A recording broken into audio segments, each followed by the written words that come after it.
I appreciate you finding us. This is Conversations and Connections, the official podcast of the Family Crisis Center of East Texas. Stuart Burson with you.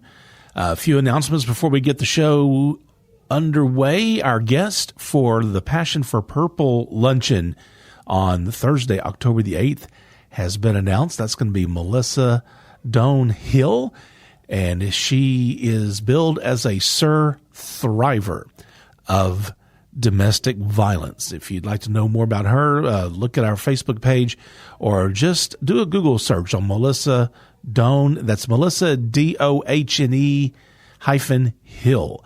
But she will be our guest for our annual Passion for Purple luncheon. That'll be on Thursday, October 8th at the Pittsburgh Garrison Center here in Lufkin.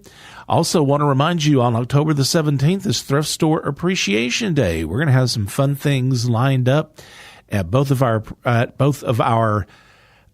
thrift stores in Lufkin and Nacogdoches. We'll give you more details of that as soon as they become available. And don't forget, we still have our food drive for our shelter going on right now. If you'd like to donate any non-perishable food item, shelf-stable item, just give our office a call. That's 1-800-828-7233, and let them know that you'd like to make a donation for our food drive.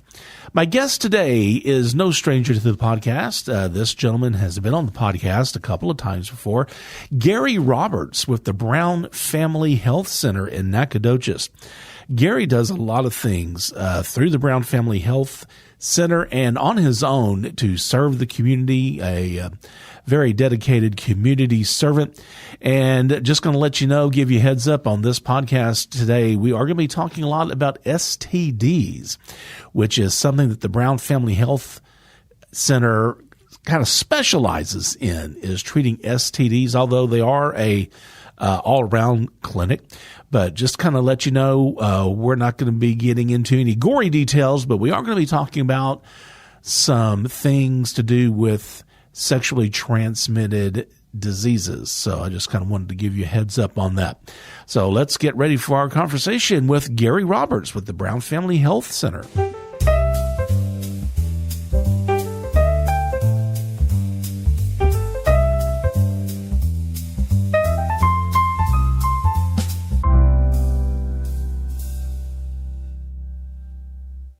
So when was the last time you were on the podcast? And I think I went to you. I think we actually went to the Brown Family Health. It was in our boardroom. In the boardroom. That's back when everything I had was portable. Yeah, 24? May have 25? been. May have been. It was probably a couple of years ago, at least I guess. I enjoyed it. So, one of the things I want to talk to you about, and people listening may be wondering why I'm about to ask you this question, but it will be evident as we move along. Do you know much about vegetable gardening? So I live in an apartment, and I have been trying to grow some Tabasco peppers. Yes. And I have them in a pot, and the plant is beautiful. It is green. It's bushy. It's tall. And I am not getting a single bloom. Really? And I don't know. I read that those types of plants need like 6 to 8 hours of direct sunlight. Yeah, I see. Also, so you can use coffee grounds. Okay. Some other amendments that you can add. Yeah. Banana peels. Okay. You want to, with banana peels, you always want to soak them and just use the water. Oh, okay. Yeah, Banana water. Banana water. Oh, okay. Well, I just thought, because my plants are on a balcony, and they probably only get maybe 3 or 4 hours of direct sun in the evening, So I'm kind of worried now that I have these beautiful Tabasco plants, and they look great, but I don't have a single bloom. Coffee grounds works for peppers. Yeah. It's worrying me because it's August, and I'm like, man, I have a beautiful plant, but I may not have a yield this year. I don't know. So what type are you fertilizing? I found some fertilizer on Amazon. They're the Spikes. I think it was Old Farmer's Almanac brand. And I think they are for vegetables, I believe. And so I've been doing the spikes. Yeah. Okay. Yeah, that's it. Yeah. But anyway, I got a lot of plants, but I thought, man, it'd be really cool to grow some Tabasco peppers, maybe make some homemade Tabasco sauce, because I love spicy stuff. And that's like, man, I just don't know if they're going to produce this year or not. I probably got them back in maybe March or April, I guess, when they were pretty small, but they're really big now. And I thought surely that I'd have some blooms, but now you can keep those through the winter. Oh yeah, I'll bring them in. I'll bring them in, and I was even thinking about maybe getting a grow light or something. You can do that as well. Something maybe that'll be a substitute for the direct sunlight.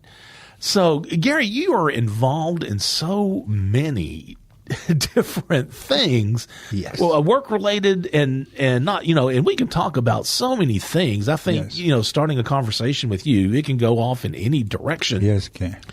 That we can. But when do you have time for yourself? In the evenings. Once I get home, eat, spend a little time with my wife. A lot of times I'm asleep after I eat.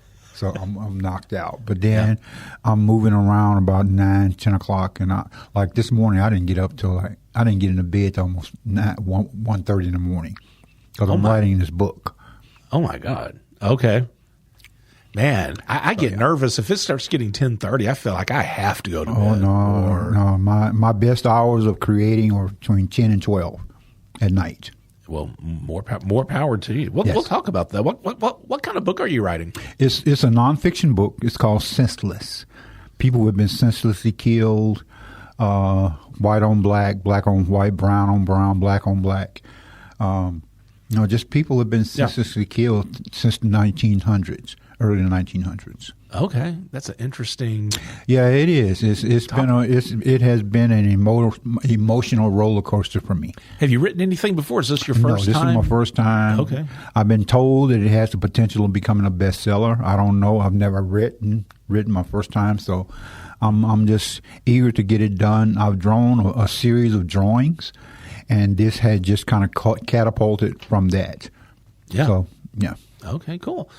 So the Brown Family Health Center, the Family Crisis Center, we do a lot of things with you guys, and y'all come out to a lot of our events, and it's appreciated. What's the primary mission of the Brown Family Health? Yeah, I wanted to make sure I get that right. Our mission statement is providing high-quality, comprehensive health care services, inclusive of HIV/AIDS, with care and compassion. That is our mission statement. So would you say the primary focus of the clinic would be addressing STDs? STD, but that's our specialty. But we are a primary health care facility, so we provide health care to everyone. Well, and I know that's a topic, the STDs, that's a topic you're very passionate about. Yes. What got you really interested and fired up about this particular topic? I think because a lot of people, especially our young people, and I've told you before, I'm really concerned about our youth because they're doing a lot of things when it comes to HIV, AIDS, STDs. They're just out there, and I'm concerned. But the thing of it is, they don't want anybody telling them what to do. So I've come up with a strategy. Okay, if you're out here doing this, okay, let's talk about that, what you're doing. And what are the consequences of your action? So and that's why I've developed this curriculum over the years, or this presentation rather, so that I can present to them to get on their level and really talk. Because doing this, I've had opportunity. Some young people have, before I started the presentation, I do this, I do that. But then after the presentation, I think I need to change some stuff. I think I need to protect myself. Yeah. So that is critical for me.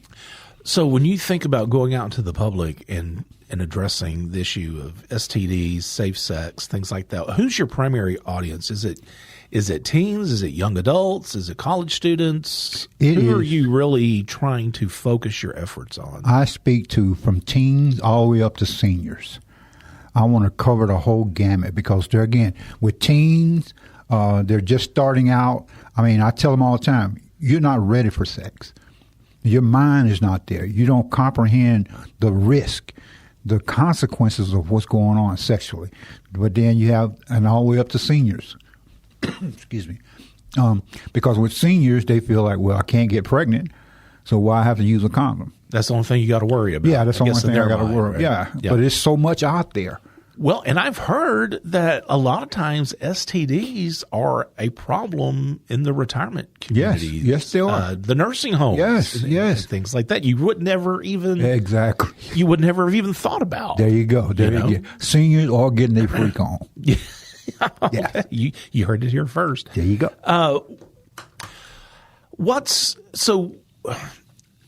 I run into this occasionally doing my prevention work out there with kids. They need to know this information. Mm-hmm. The people that are in charge of these kids know that they need this information. But where you run into a lot of times is parents don't want you talking to their kids. Mm-hmm.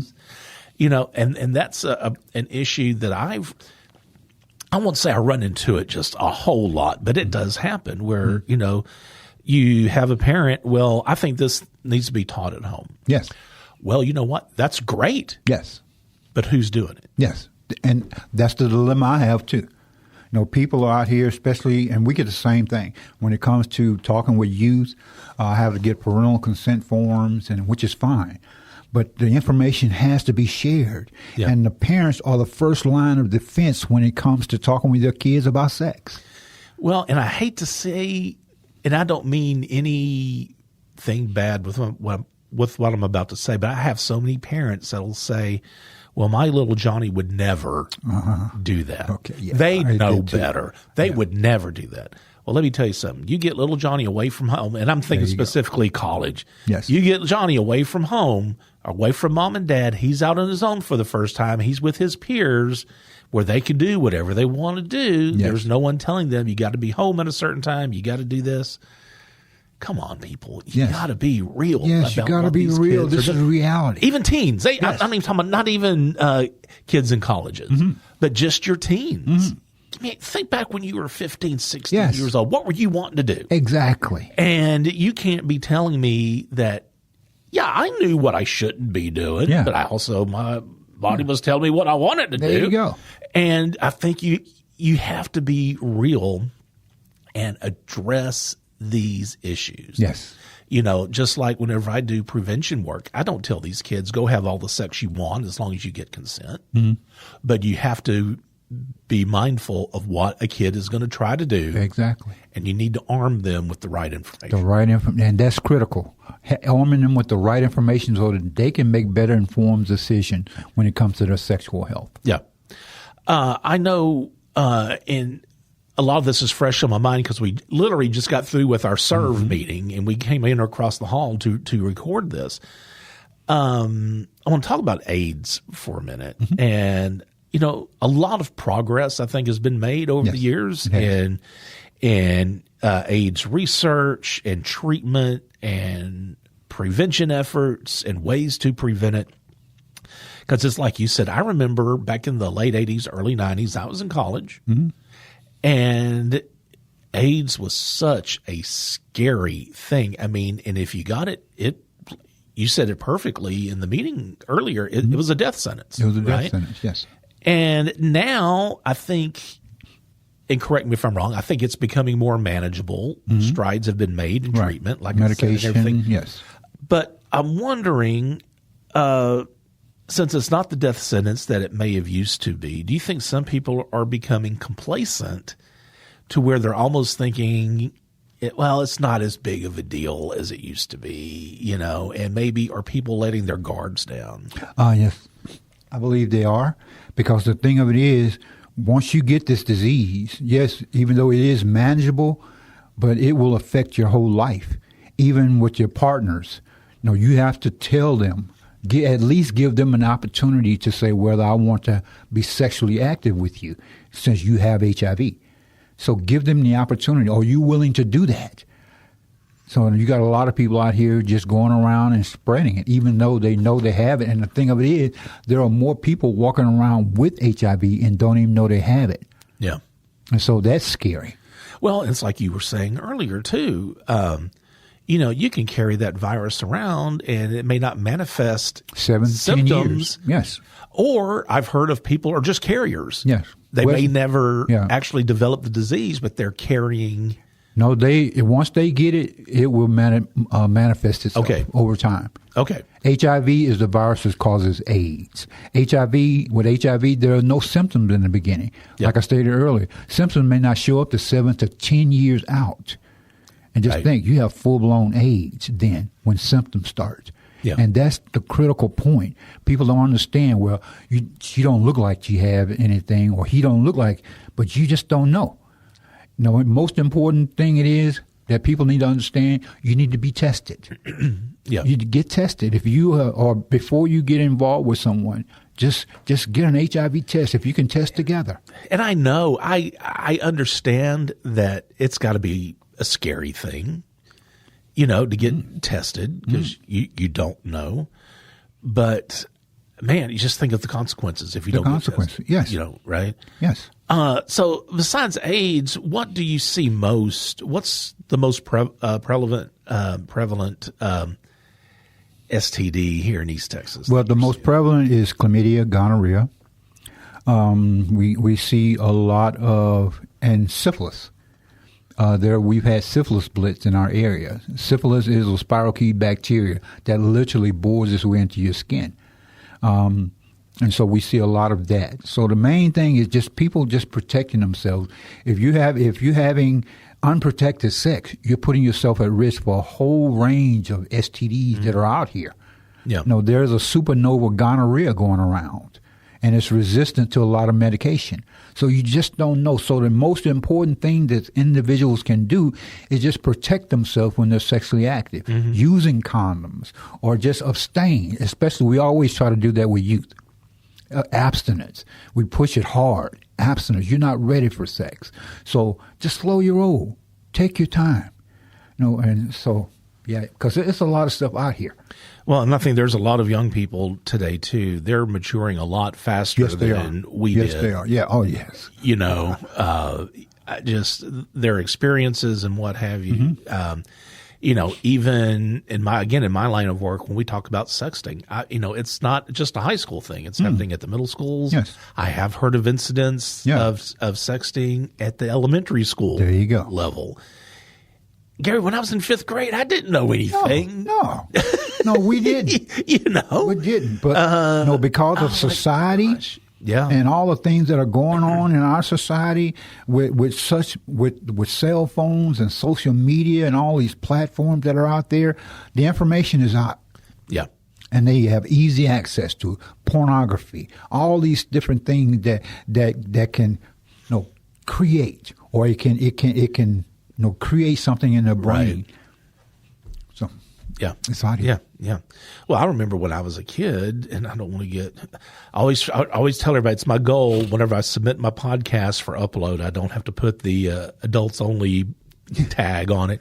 But I remember when I was a kid, it was like if you could get your hands on a Playboy magazine or whatever, that was like the Holy Grail, right? Yeah. Well, now, my God, stuff – 20 times as worse as Playboy is at the tip of my finger, through my phone. And kids have phones. Yes. And unfortunately, I think a lot of parents don't take those steps into using the parental controls on the phone or whatever, and they're just giving their kid a phone. Right.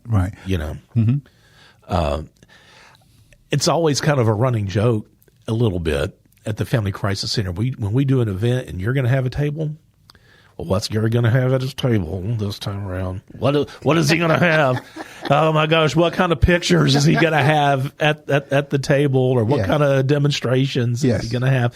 And it just kind of makes me laugh, because we always kind of we talk about that. But I think what you do, because most of the time you guys are involved in our SFA event, the Safe Summer Break. Yes.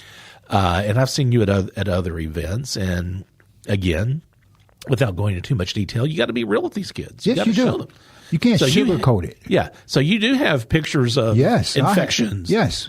You have condoms at your table. Yes. You have, and things like that, which I think is very important. But yeah, it's always just kind of fun to say, okay, well, what's Gary going to bring?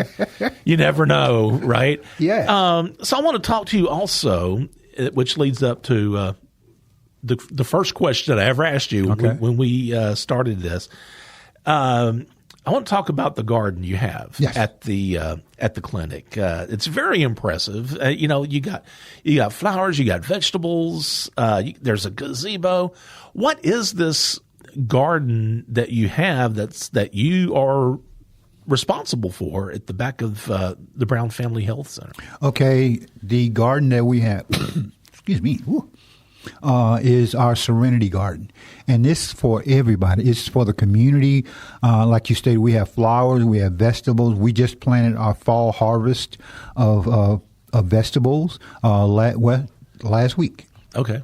And so we're excited about what we're doing because, the garden, the whole concept of the garden was when I was on dialysis, kidney dialysis. My mother-in-law introduced me to gardening. And I fell in love with it. And it helped me through a very difficult time in my life. And I feel like, okay, if this helped me, because it got my mind off of me and on plants and other stuff that I could do out in the yard, getting my hands dirty in soil. I mean, just wow. And watching something grow and provide food for me and my family. And that was awesome to me because that was something, even though we had gardens when we were growing up, I kind of got away from it. But when my mother-in-law, I need this. So I felt like if this can help me the way it did, it can help so many other people.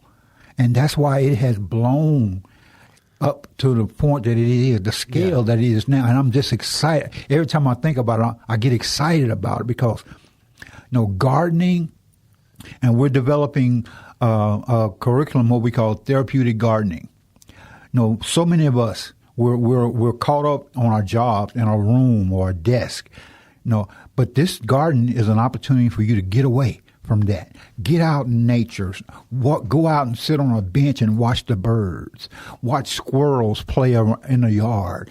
These things, and it literally can bring your blood pressure down. Just relaxing and just breathing in, getting the vitamin D from the sun, just sitting outside. I mean, like I said, it's so many benefits to gardening. I mean, and it just has blown my mind. What do you have out there right now? Right now, we have cucumbers, we have straight neck squash. We do have a few. We're working on some pumpkins.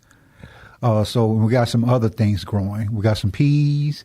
We have some tomato plants that are hopefully going to give us a yield in the fall. Okay. And I'm just excited about what it's going. And it's all free. We call it your community garden. So anybody can come in there. We welcome any and everybody. I don't lock the gates because I want it to be open, accessible to anybody who just want to just come out on a Saturday. Just sit out in nature, just watch. We got a waterfall, we got a fire pit, we got all these things, all these elements out there, just so that you can relax. How many people really know about this? Is it something that's kind of a hidden gem, or do you try to get the word out on? I've tried to get the word out through our clients, through the community. Because it's behind our fence. A lot of people don't see it because it's in a gated area. But just trying to get the word out, this is here. And this is for you as a community. We're in the process of setting up some things, how we can rent it out. We're going to be having some activities back there. And so it's just an opportunity to just make it available to the community. Very, very well. And you're always out in the community, and I think a lot of it is work related. A lot of it is probably not work related. Right. I know one of the things that you've done, and I know you've done it in the past. I don't know if you're still doing it. Is you're working with the prostitutes in the community. What is that like? What do you do with that? That program is called our Love Project. It stands for Ladies of Vital Essence, and we provide services for them. We provide them with free testing. for HIV, STDs. We provide, we have done mammograms for them in the past. We provide them with backpacks, feminine hygiene products, condoms, of course. And we talk to them about just taking care of themselves and the importance of self-care. And we also just want to love on them, because these are women who have been put down by men and women, and so they feel like the only thing they have going for them is their body. And so we just want to love on them and let you know that you can pull yourself up. You don't have to stay in a situation where somebody's beating on you or somebody is making you don't do something that you don't want to do. So that is key, because that's what we want to do. The love, just to show the love to women. How are you received when you go out into that community? I have some of the best friends. Some of these ladies are like sisters to me, or children to me, literally. Because I get the opportunity to meet with them, I talk with them, and we just, when they have issues, they have my phone number. I try not to get them. Don't call me after 10 o'clock. But the thing of it is, just having somebody to listen. Sure, that's what a lot of people need. Yeah. I know I've been to the Teen Summit once or twice, and you had mentioned that that's something you've been doing for a long time. Are you going to try to ever bring that back? Or well, I talked with my supervisor, my boss, my ED, and she was saying, well, Gary, it may be time for someone else to take this on, because I've done 12 of these over the years, and I remember I did 2 in 1 year. What was the goal? What was the goal, or what is the goal? When you of the Teen Summit was to bring teens together to teach them several things about sexting, about dating, violence, about some of the things that y'all talk about, and then we also talk to them about responsibility. Of young people coming up, the importance of getting an education, the importance of knowing for your HIV status, knowing about HIV. We have someone come in, we talk about STDs, and we just wanted to let them know we have a lot of fun. We just kick it, and just being in an environment, we feed them, breakfast and lunch and a snack during the day, and we just had a blast. We were averaging, 55, 60, 70 kids. I know when I was there, you had a good group out there at the time. Yes, and I really enjoyed it. It was a lot of work on the back end. Yeah, but it was worth it to me. We had them to do something at the end on an assessment, just to see what we can do, how we can do this better. But we had a lot of good times. Yeah. Are there any events or projects that the clinic is working on, or anything that's going to be happening in the future? Okay, well, I know one of the things that we're really pushing on, we are seeking new patients. So for our clinic, we are looking to grow our garden aspect of it. We want to put in, we have a program that we're looking for funding for, and this is a program that I'm passionate about, and it's something I want to do. We want to work with at-risk youth to teach them about hydroponic gardening. And with that, we're looking to build 75 to 100 hydroponic towers. These are 4-foot towers that just consist of a 5-gallon bucket, a 4-inch PVC pipe, and a pump. And then we're going to show them how to put them together, show them the things that takes to make it run. And then we're going to teach them how to make them, and we're going to pay them to make them. So what is, when you talk about hydroponic gardening? Hydroponic gardening is just simply gardening with no soil. You just have water and roots. Okay.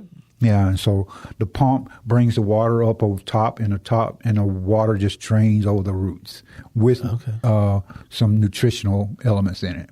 Okay, cool.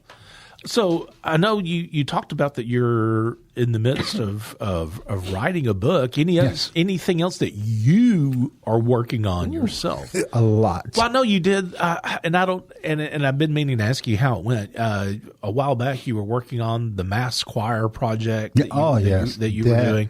Yeah. You got this book that you're working on.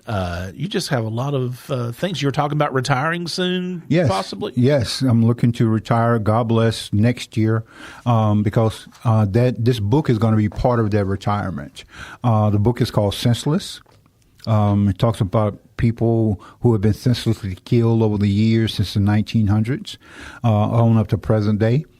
Do you have a target goal in mind on when you might wrap it up? I'm hoping by the end of this month. Oh, that's soon. Yes, Okay. I've been writing it a while. It's been a long time because I've been also drawing pictures.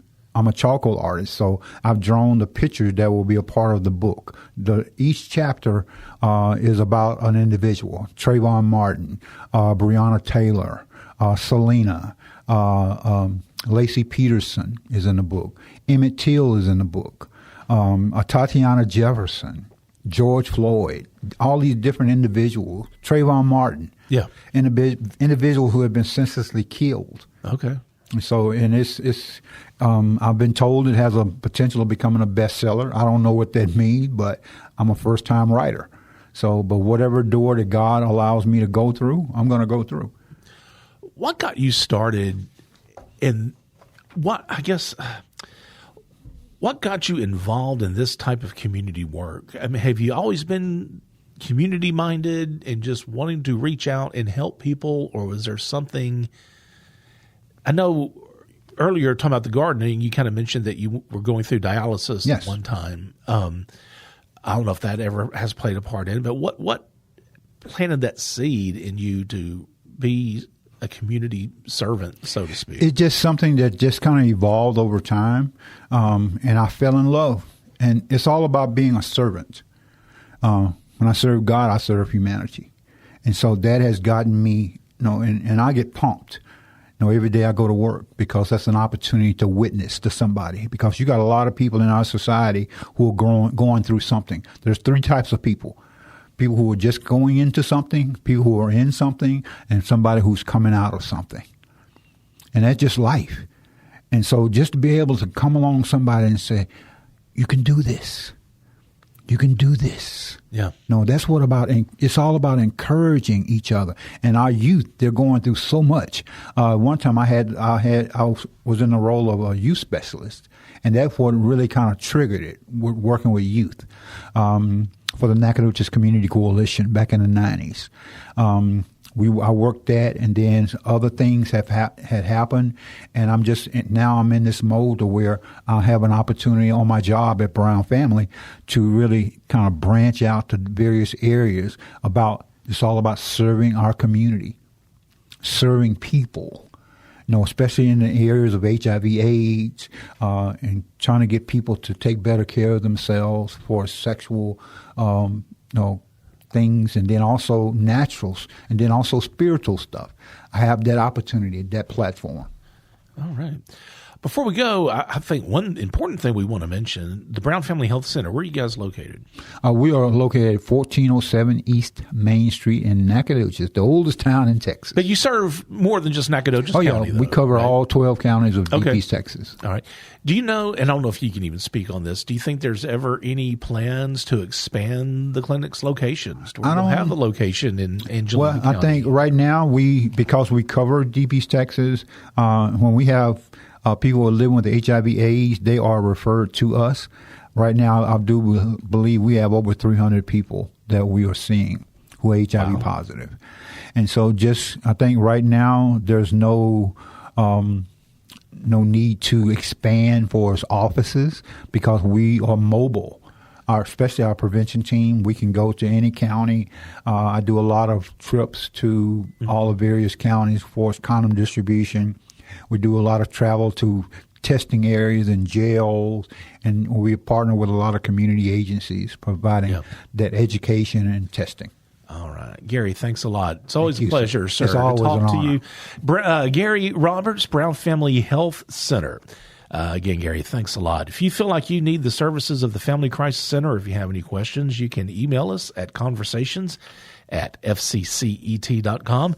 And don't forget, we do have our 24-hour toll-free hotline. That's 1-800-828-7233. Be sure to subscribe to Conversations and Connections. If you're listening to us now, I would appreciate it if you could send us a like and a subscribe. And you can find Conversations and Connections on Spotify, Apple Podcasts, YouTube, iHeartRadio, Amazon Prime. Pretty much anywhere you get your podcasts, you can find Conversations and Connections. Remember, be the voice, if not for you, for someone else.